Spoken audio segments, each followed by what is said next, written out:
gentlemen, this is Neo Gotcha Dragon, and today I'm here to talk to you guys about Weathering Waves. Now, this game has been out for almost 2 weeks now.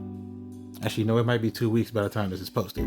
But anyways, I have been thoroughly enjoying this game. The combat in this game is so much fun, and I'm playing on mobile. But the game has had some problems. From localization issues, to lock-on issues in combat, to just a lot of various other issues. But one thing I can say about Kuro Games is that they are on top of fixing. They are actually listening to basically everything people are saying and are actually working towards making the game better, making it work. And just about 2 days ago now, they released a huge, basically a roadmap of everything they're going to be doing for the next few weeks to fix these problems.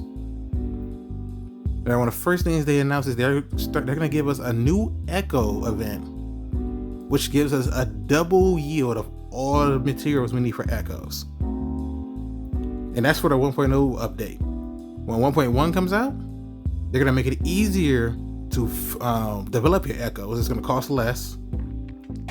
They're also going to remove cutscenes from tasset fields when you're go to a tasset field. Every time you enter the tasset field, you basically it's like a little cutscene that zooms out. It takes a few seconds, but it really is unnecessary because every boss that you fight in the game, every outworld boss you fight has a you basically go to get the rewards in the center, but it doesn't have a weird cutscene in the middle. I don't know why the tasset field had that, but they're removing it. Just save a little bit more time. And after 1.1, they're also going to be giving us more Echoes and materials whenever we go farm for them. So it'll be much easier to get those materials now, and you'll get a lot more of them. And also, just like they have in Honkai Star Rail, they're going to have a storage system for the wayplays. Wayplays are basically your energy that regenerates over the throughout the day. So you never have to worry about, I gotta hurry up and jump on again. I'm at max. I gotta get on right now so I can go ahead and use it. Like, no, I can just let it build up. So you never feel like you're in a rush to jump right on it. And also, apparently there was an error where people were refunding some of the Echoes or recycling the Echoes they were getting, and were getting the wrong amount of shell credits. It looks like they were getting more than they were supposed to be getting.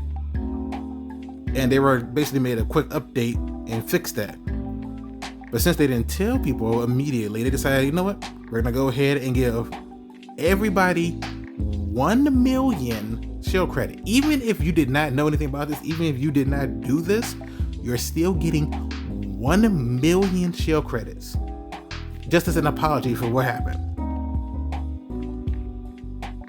So even if you didn't, so I didn't notice this myself, but I am thankful for this because I've been running low on shell credits trying to upgrade things.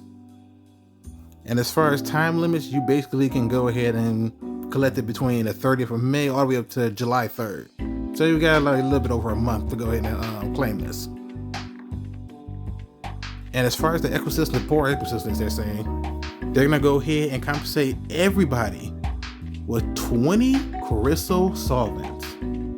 In case you know what a crystal solvent is, that's basically 60 wayplays, your energy. And you get 20 of these, which means you can now you can do some, so for that, that new event that's coming up, you can do some serious farming for that. And that's for everyone. Even if you didn't do anything, you still get this. This is for everybody. And you have this, and you can get this all the way up till I'm sorry, I'm about to say next year, Jesus Christ. No, June 28th of this year. Now, there was also another error with a 5-star weapon description. This was for, Jesus Christ, I got their name. For the Vernet Summit, where apparently it was worded that if you use your skill attack, you get a buff. But actually, it was supposed to be worded as if you use an intro skill or your ultimate, you get the buff. And a ton of people pull for this without realizing that this translation was wrong, which people spent a lot of money on. Now, this will not be for everybody to get a compensation. This is mainly for people who spent and who send a report saying they spent it or spent money on it. They're basically going to go ahead and refund them whatever they spent. But for everybody, we all get a one-time compensation of 14 times 5. Even if you didn't even summon for it, you still get this. And you have until, June 28th again for this one as well. And also for the current event, the Overdash Club event, which is basically like a parkour event. Apparently it's been very underwhelming, and people haven't been enjoying it, and the rewards weren't that great. So what they're gonna do is add a whole nother event called Weathering and Exploration, which will offer more content and more rewards. So if you didn't enjoy the first one, well, they overhauled it and got a new one coming out soon. I believe this is going to start on the 13th of June all the way up to the 27th. So we got even more free rewards coming soon. Now this next update that they're doing is a huge one. For Yen Lin, she was supposed to come out. Yeah, it's supposed to be a week later. I believe she was supposed to come out on the 13th.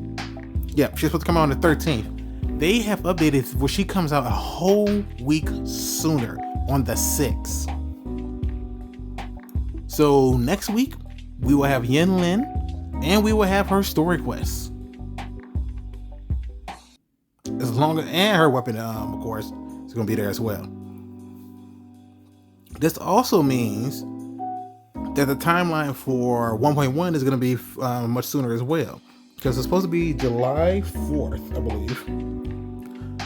But now it will be June 28th. Which means on June 28th, 1.1 comes out. And we will get a whole new area called Mount Ferment.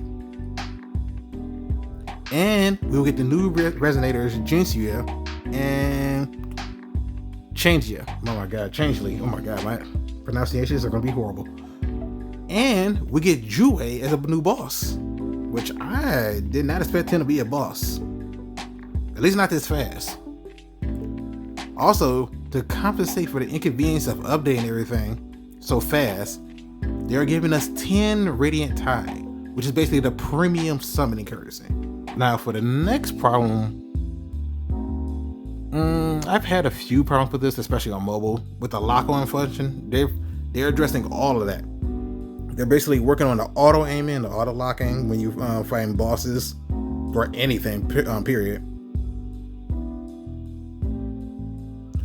Also, this hasn't happened to me with bosses, but I've noticed that I'm usually careful with this. But with regular enemies, there's sometimes where you get too far from a regular enemy or any kind of boss or anything, period. They will run away from you because you're getting out of the aggro range, and they will fully heal themselves back up.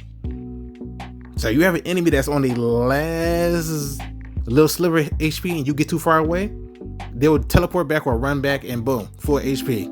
You gotta do the whole thing over again, which is very annoying. So it looks like they are going to go ahead and update that. So it's even if you get too far, they'll still try to fight you, so you can go ahead and finish them off. Also, they will add a warning now. So if you do get too far away, it'll let you know you could go ahead and turn back before you start things over again. Also, there's a ghost touch issue on mobile, which I wasn't really sure. I'm guessing this is if you touch too close to the button, it will sometimes trigger, which that actually does happen. That usually happens when I'm running around or doing some kind of exploration. During fights, this isn't normally a problem. And they're also updating the key binding feature as well, which is mainly for controllers and computers. And it looks like they're also going to update the purchase limits on certain things in the store, like flour. I haven't really purchased that many things, so I never noticed that. And also looks like they're going to be updating the audio problems, which I have experienced this a couple times in the main story. Basically where you play, or when you're just playing and you're just doing the cutscenes. And and a randomly the sound just cuts out in the middle of it, or the music just stops playing. But yep, they're gonna be fixing that. And there have been crashes as well, but they're working on that. And the elusive realm looks like they're gonna be adding more characters to it soon, so that will make that a lot more fun. Basically, the elusive realm is like, what's a good? Well, you play Honkai Star Rail, it's kind of like the simulated universe. Or if you play Honkai Impact 3rd, it's like the elusive realm, where you can use different characters, get special abilities that only you can get in that area. It's actually really fun. But yeah, I can't wait till they add more characters, because that's gonna be crazy. While Wuthering Waves has had a rocky start, Kuro Games is working hard to fix those problems, and they are rewarding us every step of the way. So I cannot wait to see what they have for the future of this game. Anyways, if you like the video, like, comment, subscribe, and I'll see you guys in the next one.